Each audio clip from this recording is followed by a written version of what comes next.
Finally, no more baggage. From today, we'll be living with my parents at my house. As soon as my parents passed away, my husband, who had demolished our family home, said this to me as I stood dumbfounded in front of where our home used to be. "What are you talking about?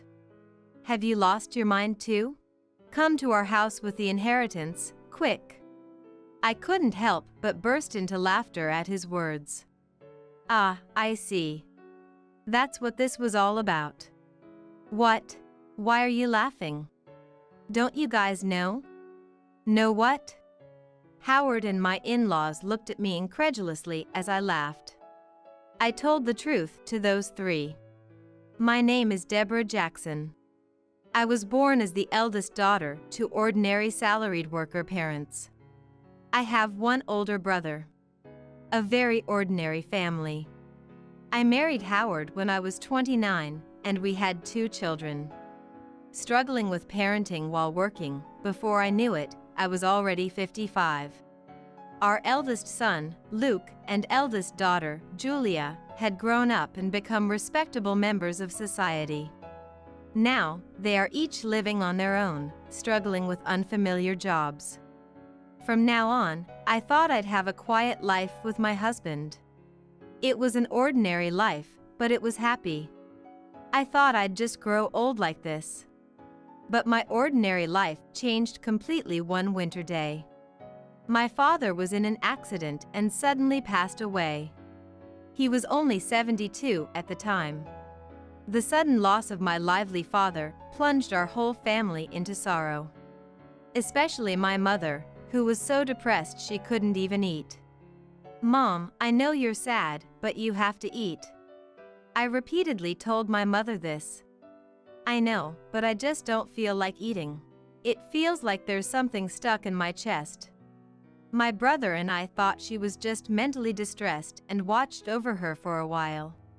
But my mother rapidly lost weight in just half a month. Worried, I took her to the hospital. "What? Cancer?" I was shocked by the doctor's diagnosis. The cancer was advanced, and surgery wasn't possible. She had about a year left. I hadn't even been able to repay my parents for all they had done. Just when I thought I'd lost my father, now my mother was going through this.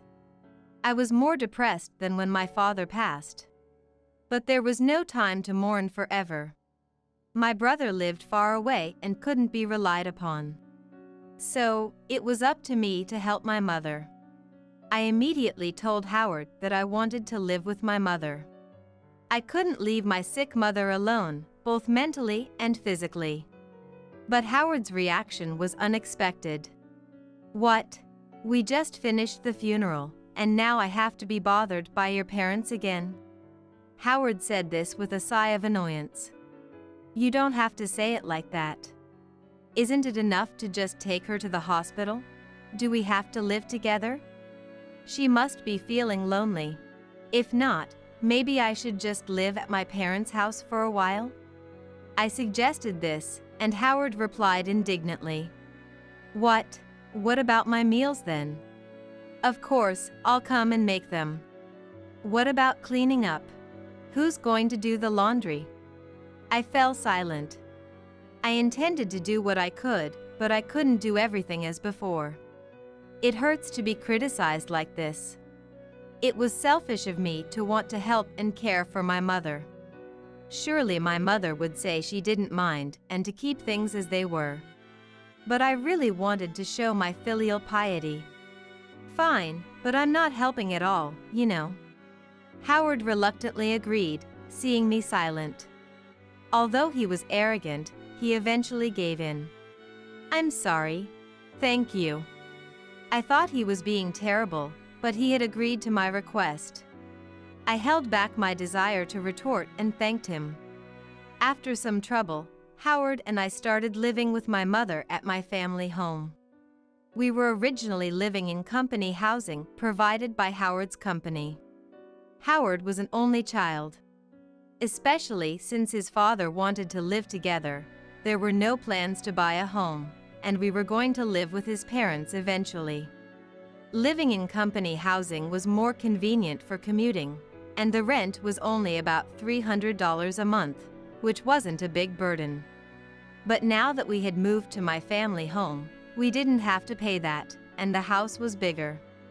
I think living together wasn't all disadvantages for Howard. As he declared, Howard didn't help with anything, but I was glad to be able to live with my mother. My mother seemed energetic, but she was often tired and lay down during the day. Preparing her meals, feeding her, and managing her medication. It would have been impossible for her to do it alone. I'm sorry, Deborah. Thank you. I'm so grateful you're here with me. I should thank Howard too.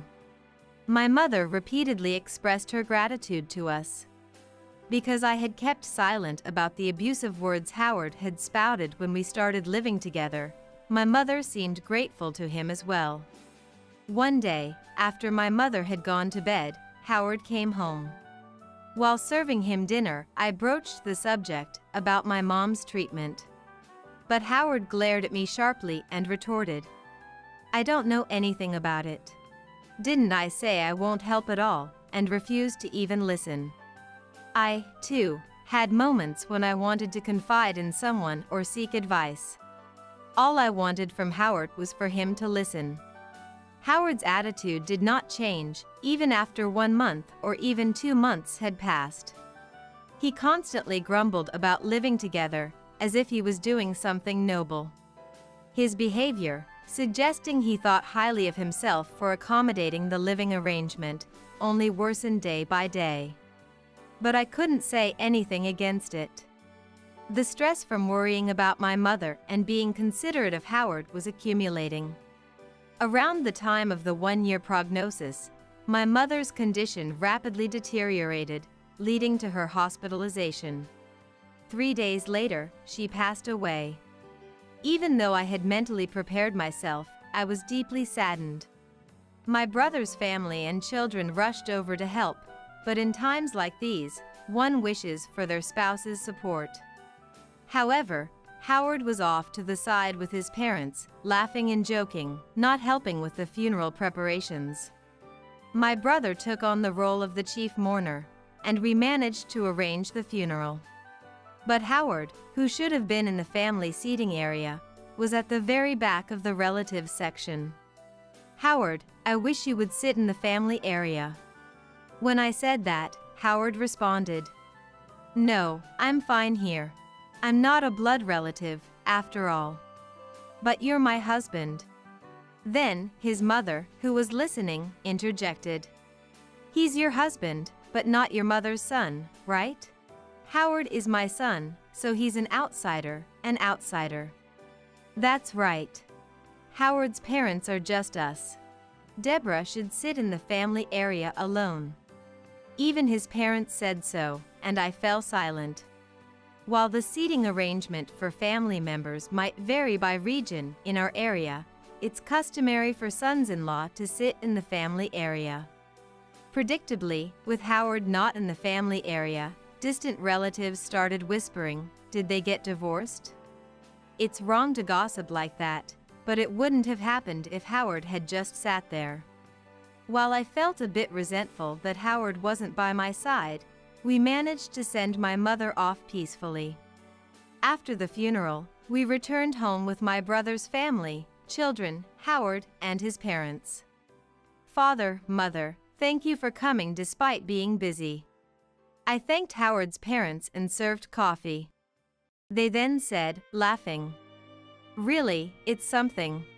First, your father passed away, and now your mother. The condolence money has been tough on us too. But, at least, this is the end of it."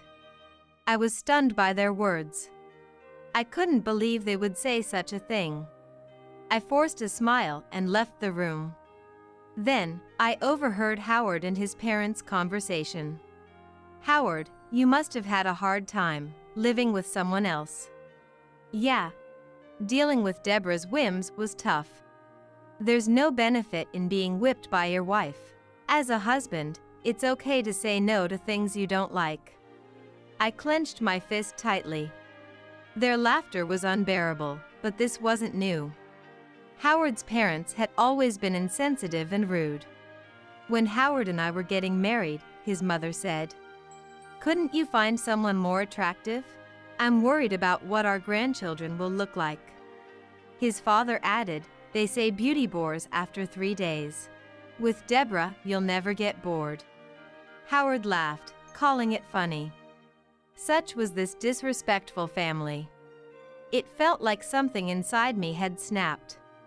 Reflecting back, neither Howard nor his parents had ever shown concern for me, not during my father's funeral or after my mother's death. Instead, they mocked me like this. I had felt sorry for imposing the living arrangement on Howard, but now I questioned his behavior as a person.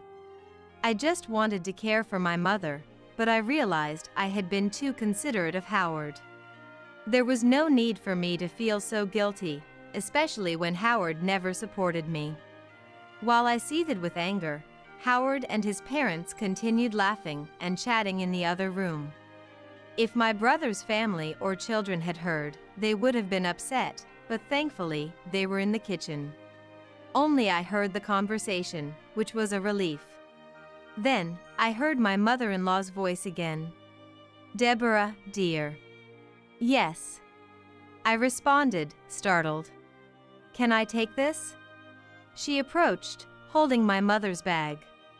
I was confused and said, She replied, "Your mother won't need it anymore, right? Howard said we should take it home." She examined the bag as if appraising it. It was disrespectful, considering the funeral had just ended. I took the bag and said, "No, you cannot." "What?"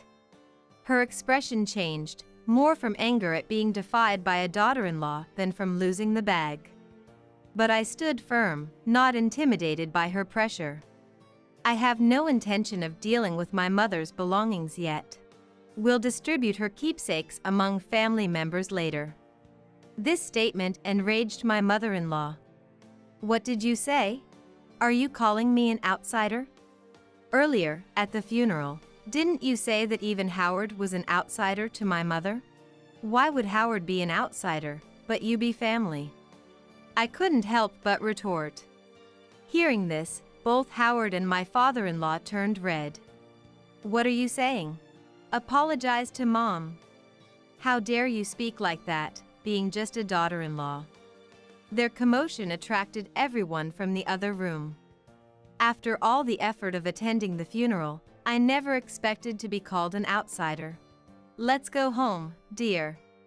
Enraged, my mother-in-law yelled at me in front of everyone and then left our house. For some reason, Howard also left angrily with his parents. "What happened? Did you really call your mother-in-law an outsider?" Hearing only her words, everyone seemed to think I was in the wrong. It must have sounded terrible if taken out of context. But I explained the situation to everyone. Not one person blamed me.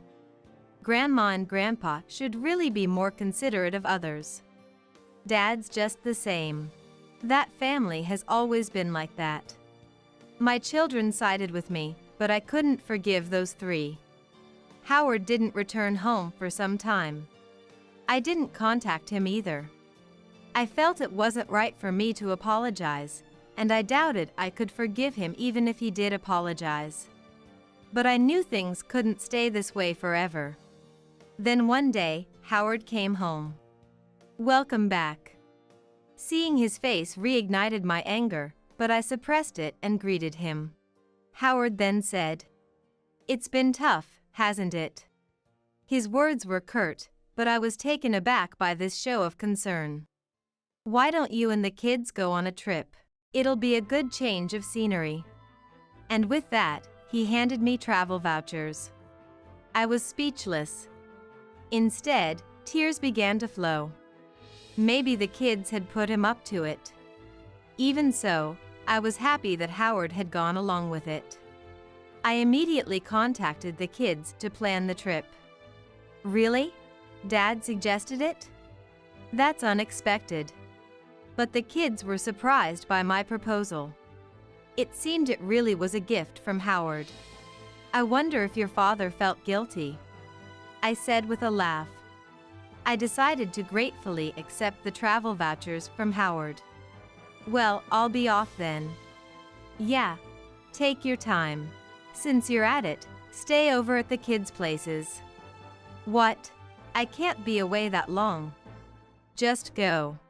I'll relax at my parents' house, don't worry about me. Howard sent me off with these words. Julia was happy to have me over, so before the trip, I visited Julia's and then Luke's homes. Having been unable to visit while caring for my mother, I helped out a bit by making and freezing some meals for them.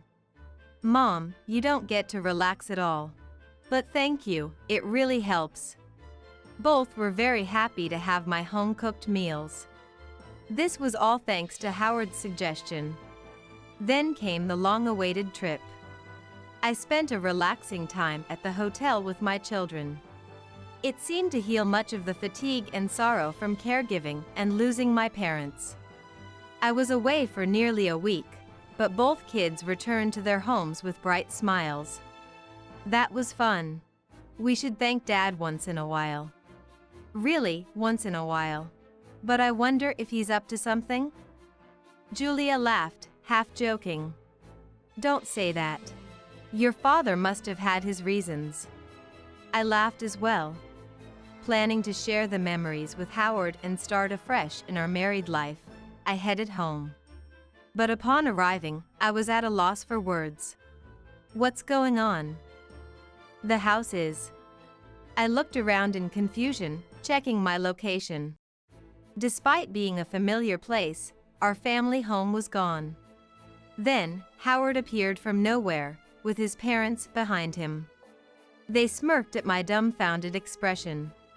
Howard, what's the meaning of this? I asked Howard.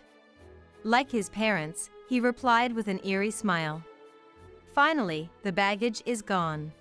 From today, we'll be living with my parents at my house. What are you talking about? I retorted calmly to Howard's arrogant statement. Then Howard spoke. Lost your mind? Your family home has been demolished. Come to our house with the inheritance already. Everything you inherited belongs to Howard, you know. I realized what had happened. The disappearance of my house was Howard's doing, and it was all for the sake of inheritance. After returning home, contemplating our future, I faced such a betrayal. I was overwhelmed with frustration and sadness. But even if they went to the extent of demolishing the house, I was not going to let Howard have his way. I thought to myself, no way. I couldn't help but burst into laughter at the smirking faces of the three of them. My laughter, like a dam breaking, puzzled Howard and my father-in-law. What? Why are you laughing? What a strange woman. Has she gone mad? She looked at me as if I were something eerie. I faced them and spoke up. Don't you guys know? Know what? I then said to Howard. First of all, I didn't inherit a single penny. So, there's no inheritance.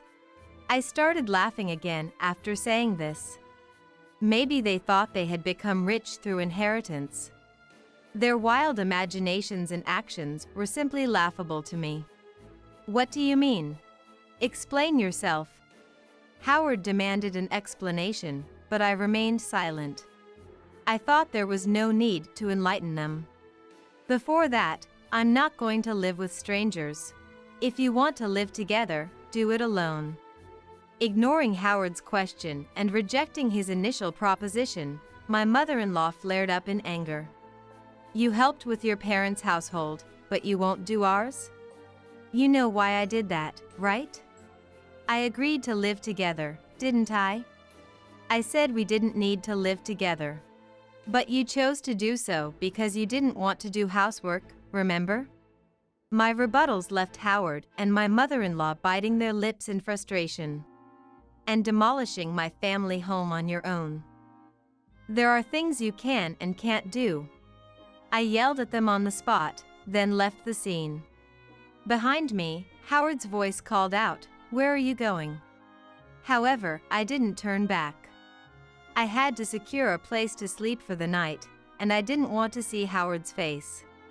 I immediately consulted a lawyer. It couldn't be that easy to demolish a house. The house was still in my mother's name. When I wondered which company had taken the job, an unbelievable truth came to light. Howard and my father-in-law, the two of them, had directly demolished the house themselves. They had meticulously prepared, enlisting the help of acquaintances from my father-in-law's demolition company and renting heavy machinery. Moreover, they had given me the travel vouchers to drive me out. The realization of being utterly deceived brought tears to my eyes and filled me with frustration. Is there any way to punish the three of them? I asked the lawyer through tears, and he smiled kindly. Your husband, who demolished the house registered under your mother's name without permission, can be charged with criminal damage and sued for compensation. Let's start by demanding a proper apology from your husband and his parents. I nodded at his words. Then, the lawyer promptly started the proceedings. A few days later, an irate call came from Howard. What's this letter of demand about? Oh, you received it? Since you destroyed our important house, you'll have to compensate for it. Compensate? I told you we were moving into the family home. I demolished an unused house for you. You should be grateful, not demanding compensation. Just bring your inheritance and come back home. Howard arrogantly insisted. Grateful for being demolished, really? And about the inheritance coming home, there's none to bring since I didn't inherit anything. I shouted back over the phone. Howard fell silent, seemingly stunned by my outburst. The reason I laughed when the house was demolished was precisely this. I had a whole year to spend with my mother. It was obvious we would have discussed the inheritance. Then I said, I don't need anything. Give it all to my brother. Thus, all cash and securities were inherited by my brother. He said that I should get the house since he lived far away and couldn't manage it. If I wasn't going to live there, it could be rented out to someone else. That was the plan for me to inherit the house. Anyway, either you and your father restore the family home to its original state, or pay the amount written there. This amount. I'm being kind enough to suggest a settlement. If you can't pay, I'll file a police report and sue you. I spoke firmly. Sorry. I didn't think you'd be so angry. Of course I'm angry. Howard began making excuses. He thought that as long as the family home was there, he couldn't live with his parents. Especially since his father had always wanted to live with us. My father-in-law was fond of Luke and seemed to have wanted to live with him. He had refused to live together back then because it would have made commuting difficult, but his parents seemed to think I was the one opposed to it. So, it turns out that Howard had convinced his parents to agree to this plan by demolishing my family home and making them believe I would move in with the inheritance. But even knowing this now, there's no way I can forgive it. So, please forgive me. I didn't mean any harm. Dad is remorseful too. If he's truly remorseful, then he'll agree to the settlement. I said this and hung up the phone. Howard kept calling me and sending messages to apologize. If you're sorry, then hurry up and transfer the money. I pushed Howard away with these words. I knew our family home couldn't be restored, but there was no other way to alleviate these unbearable feelings. Afterward, I stayed at Julia's house. My brother's family and my children knew about this. Even though my brother must have been angry about our family home being demolished without his consent, he said, I won't interfere, but I'll lend a hand. Do what you think is right, Deborah. Everyone condemned Howard's actions and supported me. A month passed without any payment for the damages or compensation. During that time, there was no contact from Howard. I couldn't keep relying on Julia's hospitality forever. I wanted to receive the money soon and at least establish a stable living situation.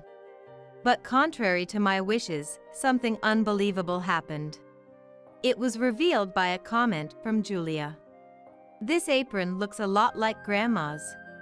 She muttered this while showing me her smartphone screen. I was shocked when I saw the screen.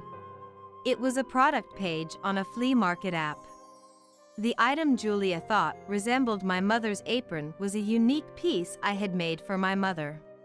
"What? This is Grandma's apron. I made it, so there's no mistake." "Really?" Julia said and hurriedly checked other pages. The seller seemed to have registered recently, with no transactions or ratings yet. As I checked the content of the nearly 30 items listed, I was shocked to find that they all belonged to my mother. I immediately realized it must be Howard's doing. No one else but Howard, who had demolished the house, could have taken my mother's belongings. I called Howard right away. "What's this about the app?" "App?" Howard responded, sounding annoyed. Thinking he was playing dumb, I angrily confronted him. "Don't play dumb. You're selling Mom's belongings, aren't you? Cancel the listings right now."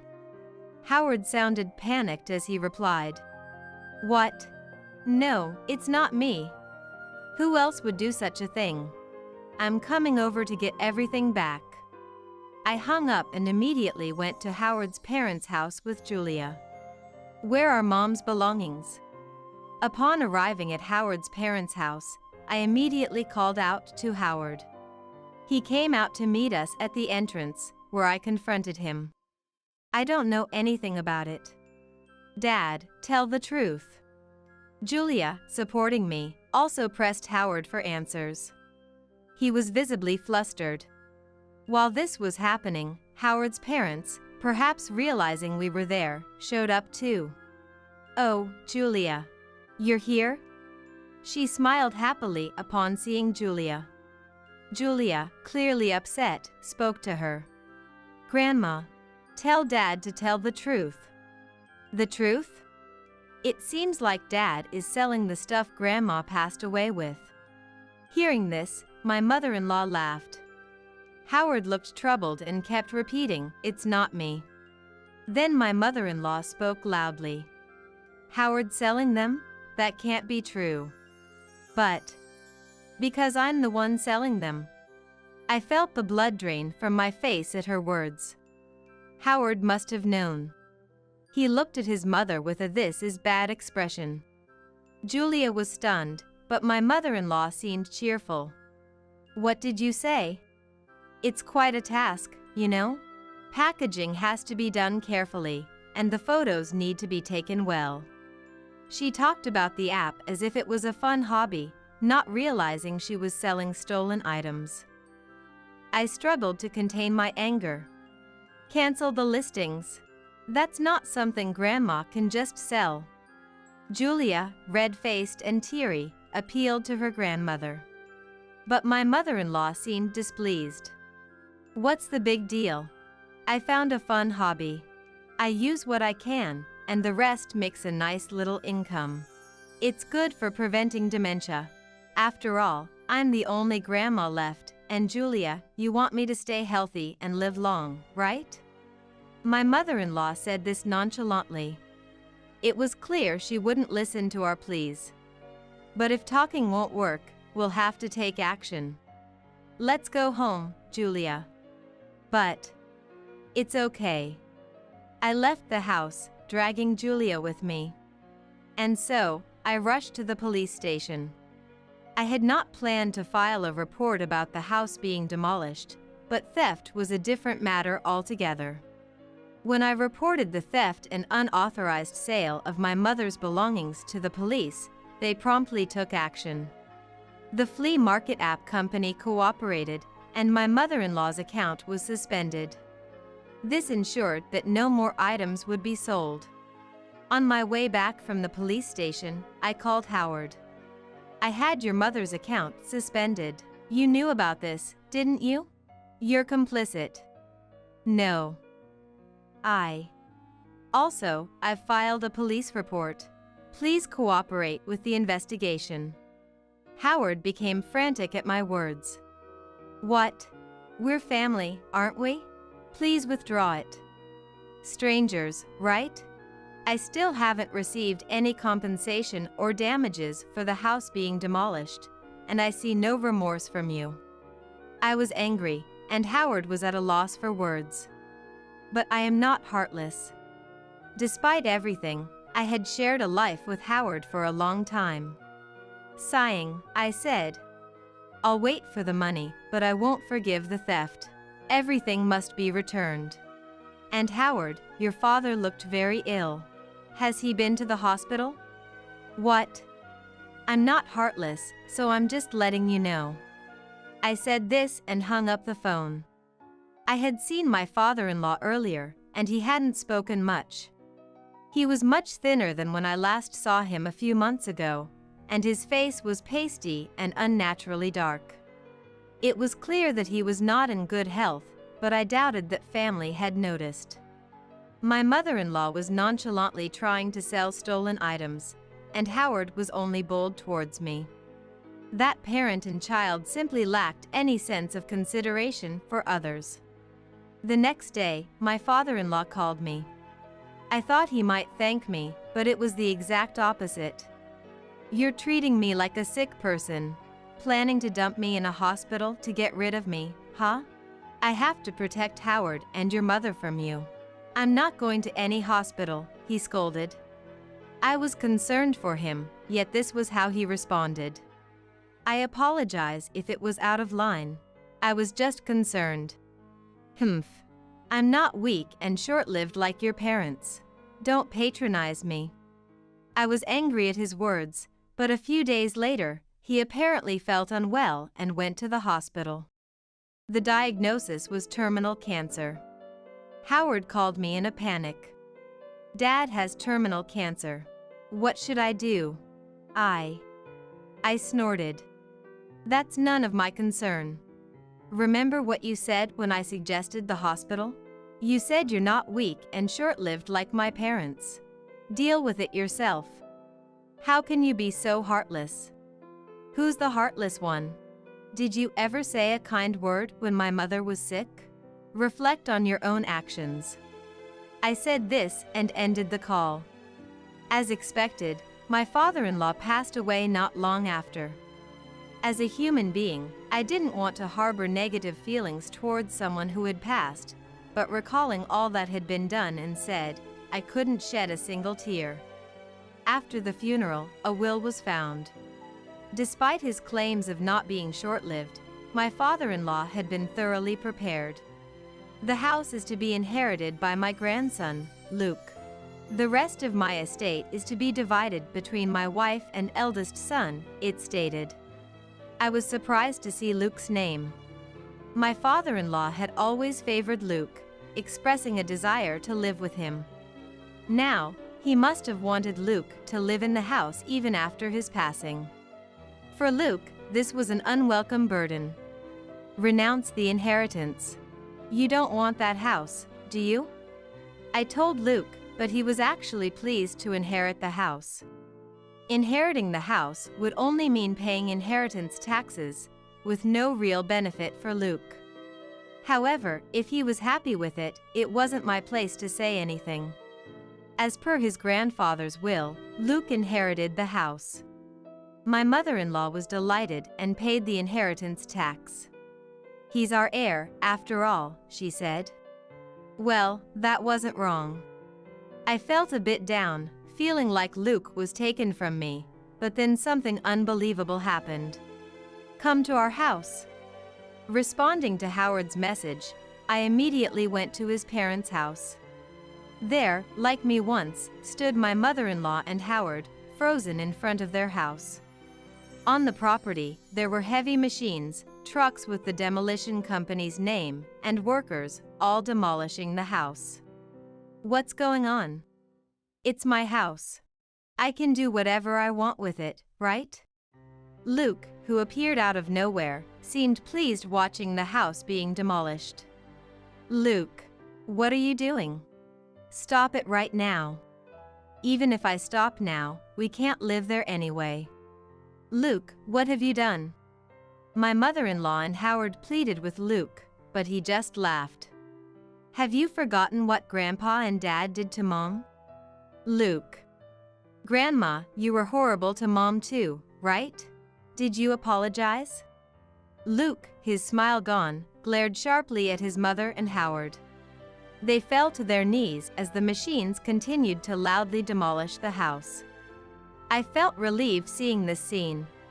Later, Howard, having finally received the inheritance, paid the compensation and damages. It seemed that Luke had recovered the stolen items my mother-in-law took from my mother, and they were safely returned to me. "Mom, you've got me and Julia," Luke said, and I finally shed tears of relief. Howard and his mother lost their house and were left with no money, now living again in company housing. Howard and I had moved out of the company housing, and now Howard, along with his mother, had returned, becoming the talk of the town.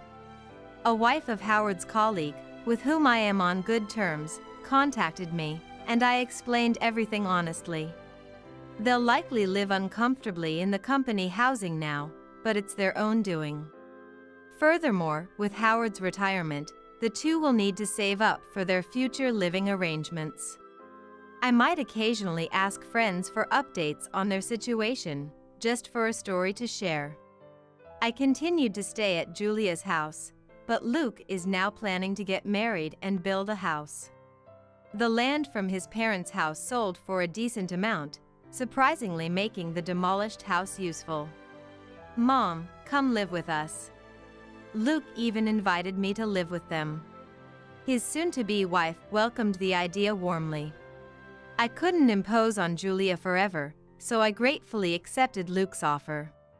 I resolved to be a different kind of mother-in-law, hoping to live happily with my new family. "I'm getting remarried to a new wife. Thanks for everything till now." James laughed cheerfully and said. Standing next to him, my mother-in-law also added with a full smile. "You should get divorced and leave." It seems that for James and my mother-in-law, the decision to welcome his lover as his new wife was already a done deal. I was being cast aside. But I'm not troubled. I knew this would happen sooner or later. James is smitten with his lover, and my in-law has fully accepted her. But of course, I didn't just sit by quietly. I had prepared a surprise for this moment. "Now, James, are you ready? My name is Wendy Ross. I'm 35 years old. I married James when I was 27. Currently, we live together in an apartment. Let's have kids when we're a bit more settled." Years have passed since he said that. Before we knew it, both James and I were getting on in years. I want to have children now. Right when I was thinking this, I realized that James was having an affair. James was never good at lying. "I have to work overtime today." That had become his recent excuse. But it was clear from his pay slips that it was a lie. He would often leave the house alone on his days off. I immediately thought he might be cheating. But somewhere in my heart, I still believed in him. I loved James so much, that's why I married him. I thought he felt the same. So, I decided to confront James. I thought if I asked him to stop the affair, he would agree. But why do you think I'm having an affair? It happened during dinner. When I broached the topic, James frowned. I hurriedly said, "But you've been finding reasons to be away from home recently, haven't you? You doubt me just for that." James was furious. But at that moment, I was relieved. James wasn't cheating. He was angry because I doubted him. That's what I thought. I was naive. That's the problem. "What? I hate how suspicious you are." That's why I turned to her. Her? My voice was trembling. My heart was racing. Could he be cheating? I leaned over the table. Who is she? A junior at work. She's honest and kind, unlike you. James then looked blissfully happy. If I could be with her, every day would be fun. A young girl wouldn't be interested in you. I said this as if to convince myself. James is already in his 40s. He doesn't have a high income. I was a model when I was young. James retorted defiantly. That's right. James had a brief stint as a model when he was young. I remember because he bragged about it often. James is tall and still in good shape. He has a handsome face. He could pass for someone in his late 20s or early 30s. But his real age is known at his company. And while I was thinking this, James said, I can't stay with a wife who doubts me like this. Divorce, divorce. He shouted that and thrust a piece of paper at me. It was a divorce paper. You're joking, right? I'm serious. Bye. Wendy. With that, James went out to the hallway and left the house. Maybe he'll stay at a friend's, or perhaps. I held the divorce paper and hung my head in despair. The next early morning, James returned. Perhaps because of yesterday, he was moving quietly. He seemed to have come to pick up his bag and change of clothes for work. James. When I called out to him, James recoiled as if startled. I was handing him a lunch box. James looked at me in surprise. Is this? I made lunch. I realized I hadn't done it recently. Please eat it if you like. Oh, okay, then. Though he didn't say thank you, James seemed happy. I was satisfied. That's good. Maybe I can still make things right. I thought James needed to be more serious about the divorce papers yesterday.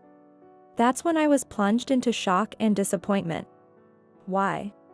The lunch I made was thrown away in the trash can, just as it was. I had lunch with a colleague. Saying that, James sat down on a chair. So, is dinner ready? After throwing away my lunch, how can you say that? I couldn't stay calm anymore. You could have eaten it later, at least not thrown it away. Well, James said with a wry smile. Your lunch is just uncool. Uncool. Yeah. It's so uncool I can't show it to anyone. Then Brianna. Who's Brianna? I shouted, even though I understood she was James's affair partner. A junior at work. She makes lunch for me every day. Hers are stylish, unlike yours. So you threw mine away. After seeing Brianna's, I just couldn't look at yours. James laughed mockingly. I was sure of it. I've never heard of a mere colleague making lunch every day. There was no doubt left. It seemed James had become brazen about it. He started mentioning Brianna's name openly at home. I'm going home this weekend. James said it out of the blue. I was puzzled. Is there something this week? Just let it be. James dismissed the conversation, not seeking my opinion. Then, on the weekend, when I went to his parents' house, I saw an unfamiliar face. This is Brianna. Nice to meet you. Brianna, the woman called by that name, bowed slightly. She was just as charming as James always praised. Exactly the type James would like. Why is she here? I asked James a very reasonable question. To this, James replied with a smile. I introduced her to my parents. She's going to be the new wife. Huh? I was stunned. New wife? While I'm still here. Like I said before. James continued, looking as if he had done nothing wrong. Wendy, you're too suspicious and have no sense of style. You're just not right for me. What is that? I was speechless. What kind of nerve does this man have? How can he say such things? Um, Brianna started speaking, looking apologetic, but then said something shocking. I'm pregnant. I'm finally going to be a father. James hugged Brianna happily. Unconsciously, I touched my stomach. I can have children too, you know? yeah. But if I'm having kids, I'd prefer them to be good looking. That's why you're out of the picture. That's so cruel. I had always believed in James's words. He never intended to have children with me. A child with Brianna is sure to be cute, James said proudly. Brianna looked troubled, glancing at me. My mother-in-law glanced at me as she watched this scene. My mother-in-law glared with a sharp gaze. You don't have any complaints, do you? No. I could only nod. As I hung my head, James coldly said, despite laughing. I wondered how he could produce such a cold voice while smiling. I'm getting remarried to a new wife. Thanks for everything till now. You should get divorced and leave. My mother-in-law, standing beside James, also had a full smile. The two of them were intent on driving me out and welcoming Brianna as the new wife. And I was being discarded. I sighed. Honestly, I had a faint suspicion when I was told to go to his parents' house that it would come to this. Even more so, when James started talking about Brianna at home, I realized that our end was not far off. That premonition had now become a reality. It can't be helped. I decided to accept it. After all, I had prepared a surprise for this day. Taking a deep breath, I said, What? I'm already divorced, and that woman. What? The room froze. James retorted with a strained face. Ha! What a poor excuse. Divorced? You and me? Yes. Didn't you give me the divorce papers the other day? My voice was surprisingly calm. Yes, I am calm now. I won't be deceived by James's words or smiles anymore. That divorce paper had your signature. So I also signed it. I submitted it after the visit to his parents' house was decided. I had resolved that it was over between James and me. Still, I didn't expect him to bring Brianna to his parents' house. So, you and I are already legally divorced. Huh? That's convenient then. Right? That's why I took the initiative. When I said that, James became delighted. Nice preparation. Thanks, Wendy, for divorcing me. Now I can be with Brianna without any worries. You're welcome. Was this the first time James had thanked me? I felt a sense of emptiness. Until recently, I loved this man. I had no eye for people. But James was no better in that regard. You can't remarry, you know. What? Why not? Because that person is already married. What? Shocked by my words, James looked at Brianna in disbelief. He asked her desperately. Hey, Brianna. You're joking, right? You and I have no intention of being with you. Brianna stated this clearly. James and his mother were stunned. It's no surprise since their eagerly awaited plan had crumbled. Why? Because, with you, it was just a fling. Brianna still had a troubled look but spoke sharply. I did say I was pregnant, but I never said it was your child. I was wondering what to do when you jumped to conclusions. After saying that, Brianna looked at me. Thank you. It's good that the wife is a strong person. No problem. I forced a wry smile. It was like a poorly made comedy. The woman he confidently claimed was suitable for him was already married to another man. I wonder how James feels now. Well, I should be going now. Wait, Brianna. Brianna. James tried desperately to stop her, but Brianna did not look back. My mother-in-law was so shocked that her dentures almost fell out. James was devastated for a while, but then glared at me. "What's going on, Wendy?" "I hired a detective to investigate. Turns out, she's already married." Speaking of which, about her husband. Now it was my turn to be cheerful. I proudly said, "Her husband is your manager." "No, don't lie." "Brianna and the manager don't even make eye contact at the company." James's voice was desperate, and I felt sad. He had never been so earnest for my sake. "They both keep it professional at work." I easily dismissed James's argument. James held his head. "Brianna is the manager's." "What will happen to me if that gets out?" "It's okay," I say with a full smile. The sadder my heart feels, the more I smile. "I've already told everything to Manager Thompson." "What have you done?" James looked like he was about to cry. Being humiliated over Brianna was just the beginning. The real show starts now. "My son is the victim," she said in a pained voice. "Deceived by that woman, and then betrayed by you. My son could end up unemployed at this rate." "If that's what you say, then I was deceived by your son." I put on my biggest smile. My lips were trembling slightly. I truly loved James. I was happy to be married to him. James, Brianna, and I broke that happiness. Then? But that's over now. James chose another woman. I respect his decision. Ah. My mother-in-law collapsed onto the floor, overwhelmed by my smile. Huh? At that moment, James's smartphone rang. He checked the caller and turned pale. Manager Thompson. Good timing. Answer it. I urged James to take the call. Hurry up, or it'll get worse.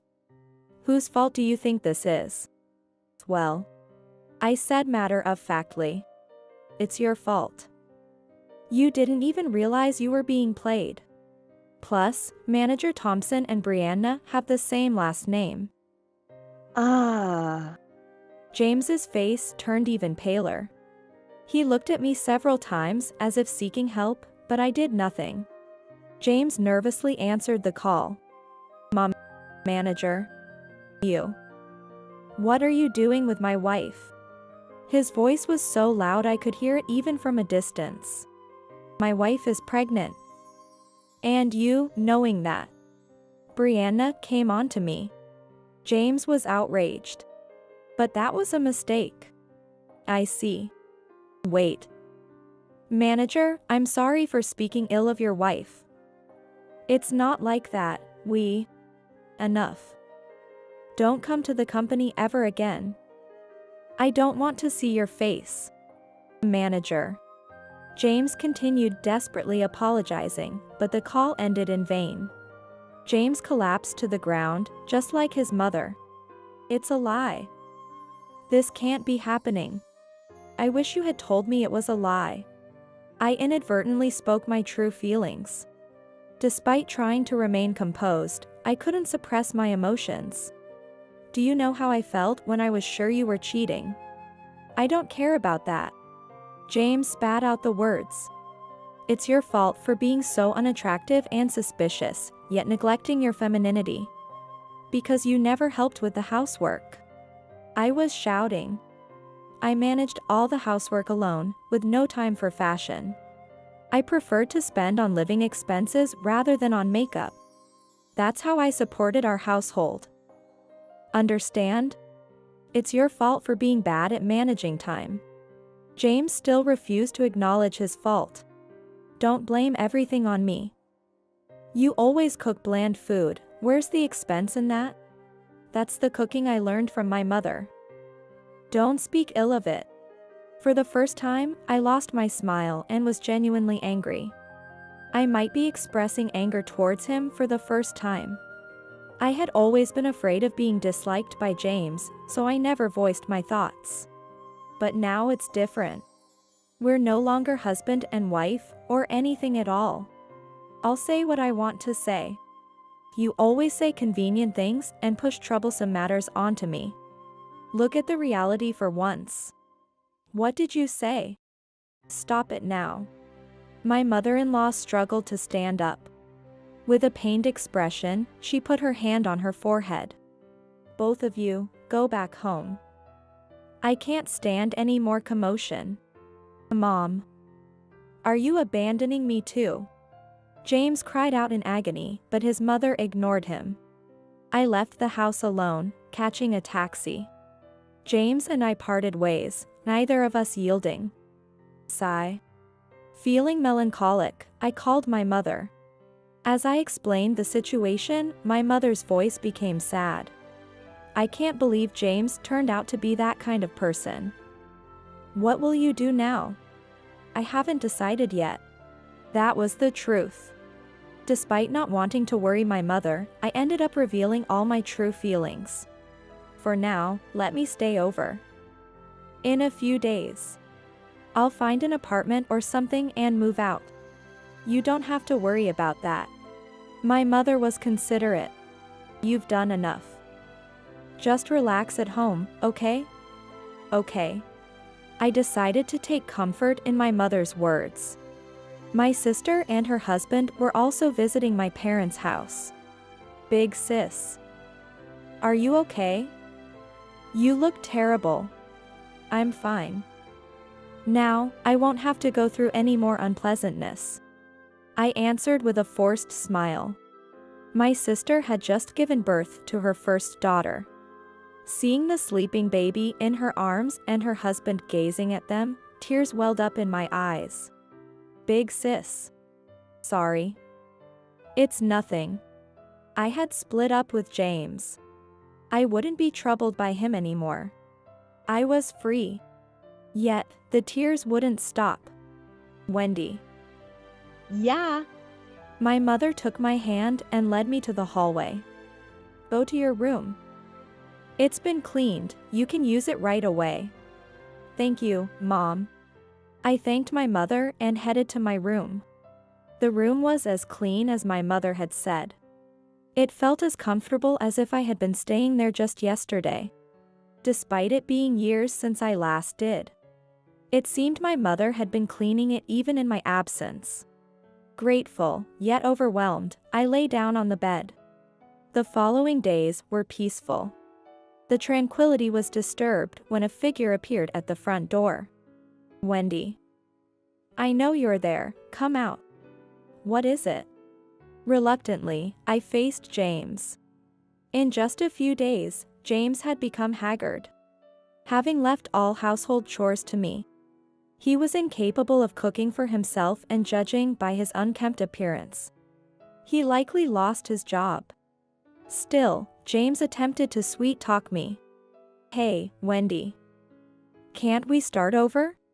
Huh? That sweet voice once thrilled me, but now it only disgusted me. To think I was deceived by such a man and lived with him.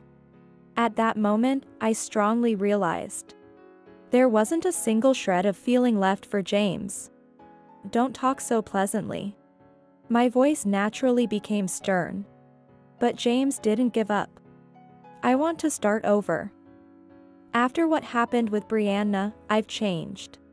I won't cheat anymore. Let's move to another city and start anew. Oh? I was astounded. How could he so smoothly lie, with no regard for the truth? I saw it right through James. He still thought of me as some convenient housekeeper. That's why he wanted me back. Nothing more.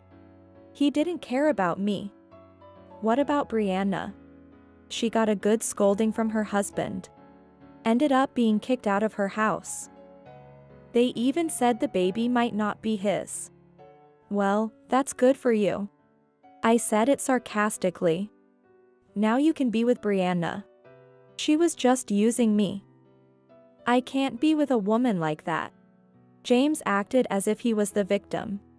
Even now, he was trying to use me. She got what she deserved. And she'll probably deceive another man anyway. Oh, how I hate her. It would be better if she never finds another man. Hatred was evident in James's voice. It seemed he had shifted all the blame onto Brianna. So, believing he was not at fault, he shamelessly came to see me again. Sorry, but I made my intentions clear. I can't live with you anymore. Because I've come to despise you utterly. Don't act tough, Wendy. You still have feelings for me, right? I was speechless at his conceited remark. How could he still be under the illusion that I had any lingering feelings for him? I'm serious, James. I do hate you. Wendy. James took a step closer, and in that instant, I shouted. Mom. Call the police. What, Wendy? I can't deal with you anymore. You and I are over. Understand? I could hear my mother's footsteps approaching. Neighbors, alerted by my loud voice, also appeared. They all glared at James uniformly. Damn, I'll come back again. Don't come back. James fled like he was running away. After that, James never came to confront me directly. Instead, he called every day, regardless of the time. I want to start over. Wendy, live with me again. Are you joking? I'm serious. I can't live without you.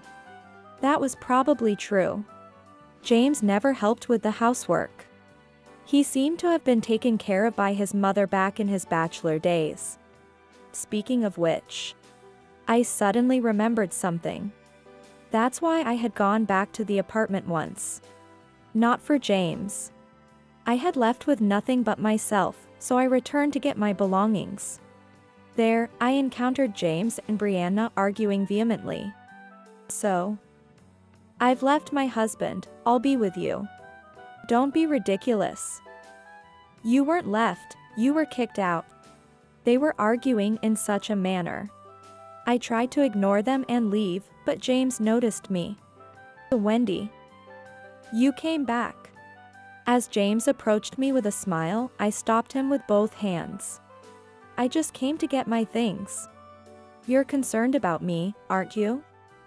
How self-absorbed can you be? Brianna scoffed in the background. James turned to scold her with a shut up, then redirected his attention to me. Wendy, let's live together again. We'll remarry and start over, just the two of us. I told you I'd call the police if you came near me. James hesitated for a moment at my warning but quickly regained his smile. Please, Wendy, forgive me. I'll help with housework and never look down on you again. Of course, no more cheating. That's definitely out of the question. You were just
being played. What? James's face twisted in anger. You're unbelievable, Wendy. I'm pouring my heart out to you, and you ignore it. I'm not ignoring you. I'm just not entertaining you. Pfft. Brianna burst into laughter. I turned to her. Can you raise the child on your own? That's none of your business. Brianna scowled. The charm and composure she had shown at her in-laws' house were gone. Right. I nodded. Just let me say this. I couldn't have children of my own. That's why I envy you. Humph. Brianna put her hand on her hip, giving me a defiant and assessing look. However, the real assessment should have been directed towards me. That's why I'm worried about your baby. Leave me alone. She said dismissively, caressing her belly. I'll raise this child with my efforts. That's good. I said, feeling relieved and smiling gently. Brianna may have issues with relationships, but it seemed she was prepared to be a mother after all. Then, I'm glad for you. I don't need your concern. Bye. Brianna left briskly. Meanwhile, James was wailing, "Don't ignore me. Wendy, move aside. I'm here to get my things. Wendy." In response to James's pitiful attempt to gain sympathy, I spoke sharply. Move. James recoiled in fear and made way. I stepped into my former residence. There was no nostalgia, nothing. I remembered the layout of the rooms well, so I quickly gathered my belongings without trouble. Exiting into the hallway, I found James standing there, looking lost. I glanced at him briefly and left the apartment. I decided to settle down at my parents' house. As the eldest daughter, I knew I would eventually return to take care of my parents. Getting used to living there from now on wasn't a bad idea. Now, I'm helping with household chores and the garden. Sometimes, my sister and her husband visit with my niece. She's so cute. Even as I smiled and said this, I felt a tinge of sadness. Not being able to have children was, after all, a source of sorrow for me. Do you remember your childhood friend, Lucas? One day, my mother brought it up cautiously. What about Lucas? He's still single. How about meeting him again? Mom. I forced a bitter smile. I knew my mother was concerned for me, but marriage was the last thing I wanted. Lucas would be bothered by me, wouldn't he? Actually. My mother leaned forward. Lucas himself suggested it when he saw you had returned. What? I was surprised. Lucas, chubby as a child and not particularly good-looking, was kind and attentive. Now, he's a teacher at our old middle school. I don't know. I was non-committal. I wanted to meet Lucas, but not as a matchmaking arrangement. A few days later, I found myself walking through a shopping mall with Lucas. Let me carry that for you. It's fine. I was awkward, responding coldly to Lucas. Yet, he accepted me with a gentle smile.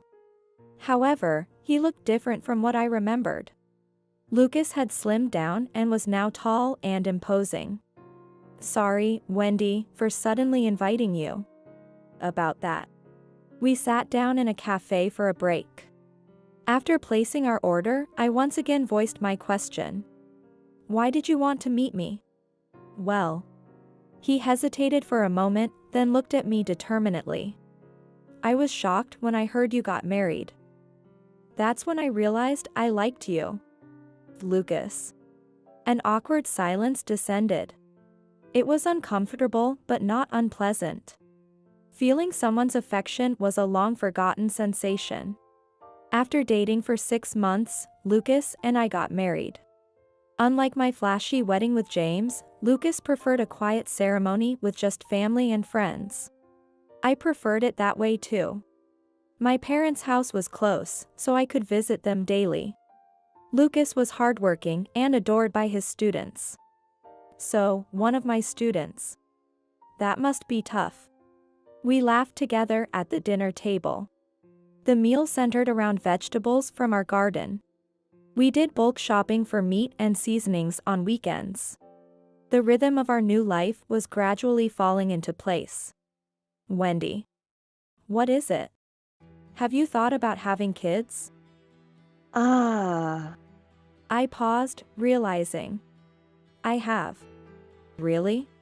He smiled, seemingly relieved. It was a year and a half later when I became pregnant. I hoped our child would resemble Lucas. Our child, resembling my mother, made us and the entire family laugh. Let's name her Christina, taking one character from Mom's name. Sounds good. Lucas repeatedly called out to Christina. I walked into the garden with her, Lucas beside me. Lucas is so gentle and kind. Why didn't I choose him before? Lucas. What's up? Thank you for waiting for me. Wendy. Lucas embraced me, his eyes welling up with emotion. Christina giggled in my arms. I'm sorry, I couldn't be brave sooner. Because of that, you went through a lot of pain. It was my lack of judgment. After all, the person most important to me was right here. What are you talking about? You can stay away forever. I'll let you go. I understood then, this was her scheme. She planned to fabricate documents to get me fired. Unaware of anything, she was trying to force her way through with momentum. Although I could resist, I thought it was time for her to face some hardship. Pleased with my inability to retort, Jackie said, "Come on, say something."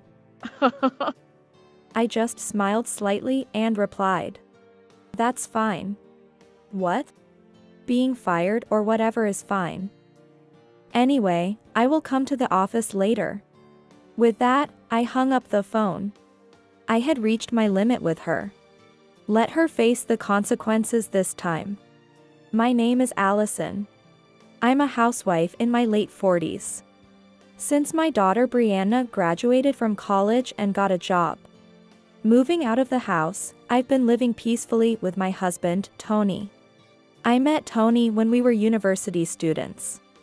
We started talking through group work in the same department. And after several interactions, we fell for each other and dated for a few years before getting married. I got a job at a small business I was interested in. Tony landed a job in sales at a major company. Most people at my workplace, though small in number, are kind and warm. However, workplace relationships are inevitable, and I found myself troubled. Or rather, annoyed with a certain issue. Hey, Allison, there's a typo in this document, you know? Sorry. Oh, there was a correction email about this earlier, so I think it's correct now. Oh, okay, then. That's my boss, Jackie. It wouldn't be an exaggeration to say I've been dealing with her for many years. Unfortunately, our relationship hasn't been very good. Initially, she was very friendly, but suddenly, for some reason, she started seeing me as an enemy and often nitpicked at me. If the mistakes in the documents, typos, or misspellings were truly mine, I'd have to apologize and be careful, but most of the time, they were her oversight. I was the main target of her hostility. But Jackie was harsh with other staff as well and was disliked. I didn't have much to do with her at first, but after marrying Tony, I started receiving more disdainful looks. I didn't know the reason, but I didn't want things to worsen. And since there hadn't been any real harm, I left it be. It was an unspoken understanding among the staff. However, after returning from maternity leave, I started feeling troubled by Jackie's increasing harassment. Then one day, my daughter Brianna decided to get married. I knew she was dating someone, and her fiancé, Sean, had already visited our home. They were a great match. And we were delighted that our dear daughter had found someone to spend her life with. Mom, Dad, you absolutely have to come to the wedding. Of course. It's a precious chance to see my daughter's big day. Right, Tony? Definitely. Brianna getting married. I can trust Sean. Just thinking about Brianna in her dress makes me tear up. Oh, Dad. It's too soon for tears. But I promise to make it a ceremony that expresses all our gratitude. Also, I want to spend the day of the wedding.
And the 2 days after with family.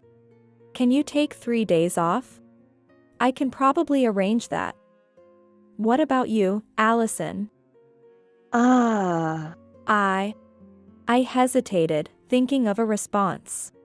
Since returning to work, I hadn't taken any planned leave, let alone used any annual leave. As I started working part-time due to child rearing, I hadn't had the opportunity to use my leave. Additionally, Tony and I had discussed possibly quitting my job soon. So I had saved my annual leave for that time. Brianna had become independent, and Tony's income was sufficient. So he suggested I could stay home. I'll request the leave. Thanks. However, to take leave, I needed my boss approval. That meant I had to talk to Jackie first. Normally, such a request would be granted, but I could foresee complications. I went to the office the next day with a heavy heart. Jackie, do you have a moment? What? Make it quick, I'm busy. My daughter is getting married. I'd like to take 3 days off for the wedding and the days following. Jackie looked at me with an annoyed expression as I spoke. Just as I expected, I nervously waited for her response, but all I heard was a heavy sigh. You know this is the busiest time for office work, right? And you still want to take 3 days off? I think that's unreasonable. Indeed, my daughter's wedding coincided with a busy period at the office, with an increased workload. However, it's not like I take leave every year, and above all, it's my precious daughter's wedding. I really wanted to take those days off. I'm sorry.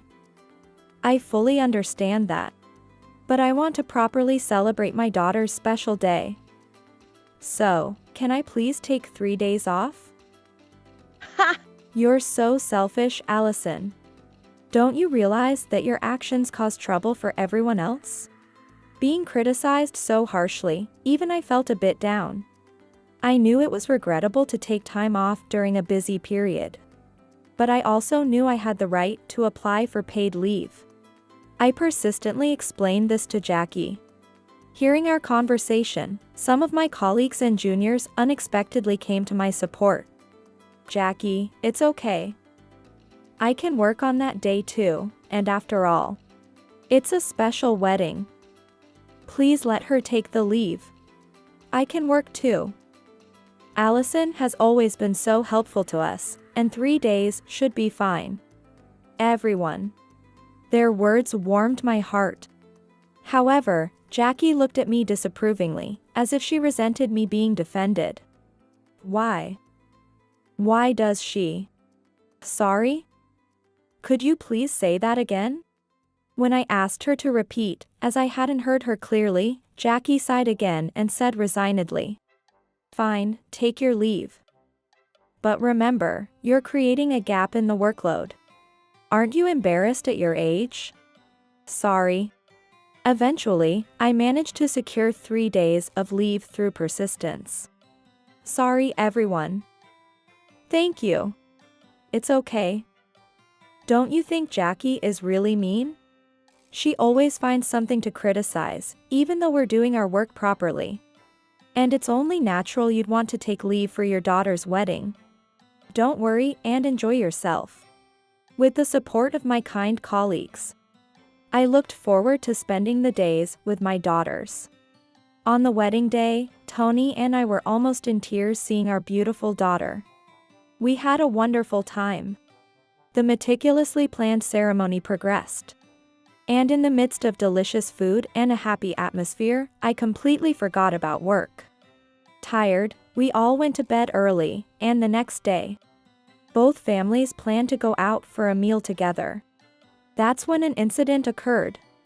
Mia and Sean had arranged a private room in the restaurant for us. While we were discussing, I received a call on my phone. Excusing myself, I saw the call was from Mia. Knowing I was off for the wedding, she must have had something important. Informing everyone, I got their approval before answering the call. Hello. Oh, Allison, sorry to bother you during your leave. But something serious has happened. Mia sounded apologetic yet frantic. I tried to calm her down. It's okay, what happened? Well, there's a mistake in the order documents for S Company that you usually handle. And Jackie is causing a fuss in the office. What? Apparently, Jackie found a mistake in the order documents I had processed before my leave. S Company being a major client, a mistake would indeed cause a stir. However, there was no way such a mistake could have occurred. I sighed softly. I was worried, so I called you. Thank you, Mia, for worrying. But don't worry about this matter, it's okay. Relieved by my words, Mia said, That's good then, sorry to bother you on your day off. No problem, thanks. See you at the office. Yes. Hanging up, I sighed again. Seeing my troubled expression, my daughters and others looked at me with concern. But I thought this was actually good timing. Although it dampened the joyous mood, I turned to everyone and spoke. I'm sorry for this during such a time. There was a call from the office. And in the future, this might cause some inconvenience to Sean and his parents. What do you mean? Actually, I explained everything to Sean and his family. I see. So that's what happened. But if that's true, then this Jackie person has fabricated documents. If she thinks no one knows about this, we should teach her a lesson. Sean's mother smiled wryly. She disliked anything dishonest, and I felt a chill down my spine. I'm sorry that my workplace has caused trouble, especially during this lovely meal. No need for you to apologize, Allison. We're very grateful for how well you've treated Sean. We would like to continue our association with your company. Thank you. Then my phone rang again. It was Jackie. Likely, she was about to confront me about this issue. When I answered, Jackie began speaking angrily. What have you done? Because of you, there's a real mess now. Ah. Mom, put it on speaker. Following Brianna's suggestion, I switched to speaker mode. I pretended to be unaware of the situation while asking Jackie. What's happened? What happened? There's a mistake in the order documents you sent to S Company. It's our only major client. How could you do this? I'm sorry, I'll address this when I return to work. What are you talking about? You can stay away forever. I'll let you go. I understood her plan then.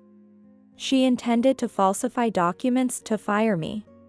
She, unaware of everything, was trying to push through with sheer force. I could have resisted, but I thought it was time for her to face some consequences. Seemingly pleased with my lack of response, Jackie said, "Say something." I replied with a small smile. That's fine. What? I'm fine with being fired or whatever. I'll still come to the office later. Wait a minute. Without waiting for Jackie to respond, I hung up the phone and turned it off. There are people who resort to such sneaky tactics. Really? I'm sorry for involving everyone. Nonsense. Allison, you're not at fault. But this is a serious matter. Sean, you should go with Allison to her company and introduce yourself. Of course, Mom. And so, we began our meal. Later, I went to the office as usual and entered the office. As soon as I did, my colleagues and Mia looked concerned and asked, "Are you okay?" I smiled and replied, "I'm fine." Oh, Allison? You're fired, so you came to submit your resignation today, right? Jackie said this with sarcasm.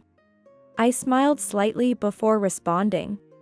About that, there's something I need to discuss. Oh? What is it? I don't want to hear any excuses. I operated my smartphone for a bit and then faced Jackie again. Given what had happened, I hadn't wished for it, but it was time for her to face the consequences. After a while, the receptionist came and said, "There's a visitor." I immediately asked, "Can you let them into the office?" The receptionist agreed and left. About that matter, there's someone I'd like you to meet. I'll prove that my order was not a mistake. The person who entered the office was Sean. Nice to meet you, I've always been grateful for your assistance. I'm Sean, Allison's son-in-law. I've come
Come to discuss something important.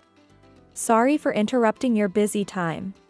Humph, running to your son-in-law for help, Allison? What are you thinking?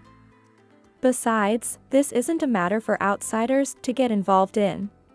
Jackie accused sharply, but Sean asked with a smile. Sorry for the intrusion. I heard from my mother-in-law about the order with S Company. Yes. You've heard about it, right? Allison made such a blunder with a major company. What did the company say about the mistaken order? I noticed it when I checked and informed them. If it had reached them, imagine the disaster. I noticed it, so we were saved this time. So, you mean the order hasn't been sent to them yet? Yes. But this is a grave mistake. Allison must take responsibility. It affects the company's operations. Despite the mistake, she didn't come to work. That's strange. S Company should have switched to recurring orders from last month. There should be no mistake. What? The office suddenly went silent, and everyone froze at Sean's words. Smiling, Sean took out a business card and handed it to Jackie. I apologize for the late introduction. I'm Sean, the manager at S Company. Thank you for your contracts. I'm here on behalf of my father, the president, to discuss this matter. What? At Sean's revelation, Jackie let out a shrill cry, causing a commotion in the office. Yes, S Company is Sean's father's company, and Sean is currently the manager. He's also set to succeed his father as the next president. I was surprised to learn this at our family's meeting. Since we had a contract with the company, I occasionally consulted with Sean about order quantities. Previously, orders were on a case-by-case basis. But Sean's father had discussed switching to recurring orders, which I had consulted with the president about. Probably Jackie, who should have checked, dismissed it carelessly and didn't know. Jackie, thinking orders were still case-by-case, accused me of making a mistake. The quantity of recurring orders was predetermined. And without a request from the company, there would be no changes. So, it was impossible for me to make a mistake in the zeros. As it's a recurring order, we haven't specified any changes in quantity. So, how could Allison have made a mistake? That. What do you mean by recurring orders? I had informed you about the change in the order process, Jackie. I'm not sure if you checked it properly, though. That's nonsense. And this son thing might be a bluff, right? We all sighed at such childish excuses. It's sad to think an adult would behave like this. Then Sean spoke up. Despite accompanying Allison here, you think I'm lying? It's unfortunate to have someone like you in a company we're working with. Ignoring Jackie's shock, Sean continued. My father, the president, will visit later to discuss further. We'll be in touch. After saying that, Sean left the room to discuss with the company's president. What? What does that mean? Was all this commotion self-staged? Wow, unbelievable. Does someone normally go to such lengths? The office was still buzzing even after Sean had left. I was asked by many about this situation. Glancing at Jackie, who was crouching down, I explained about the order form. Everyone was amazed upon hearing it, saying, coincidence can be incredible. According to the story, Sean's father had scheduled an appointment and would be visiting my company in a few days. On the third day, I remembered what Sean's father had said to me. Allison, you don't need to worry about anything this time. We are very grateful for how much you care for our son. So, consider this as a way of returning the favor. You might be surprised later, but please look forward to it. Allison, let's continue to be good friends as mothers, okay? I was overwhelmed by their warm acceptance of the situation. I was also very grateful for their willingness to help me so earnestly. When I was first told I was fired, I wondered what would happen. But thanks to dealing with a trustworthy company, I could overcome Jackie's trap without any issues. Later, a notice was posted about Jackie's demotion. While I was talking with my colleagues, the president and Jackie entered the room. The office suddenly fell silent. The president began to speak with a serious expression. Well, due to various circumstances, Jackie has been transferred to another department.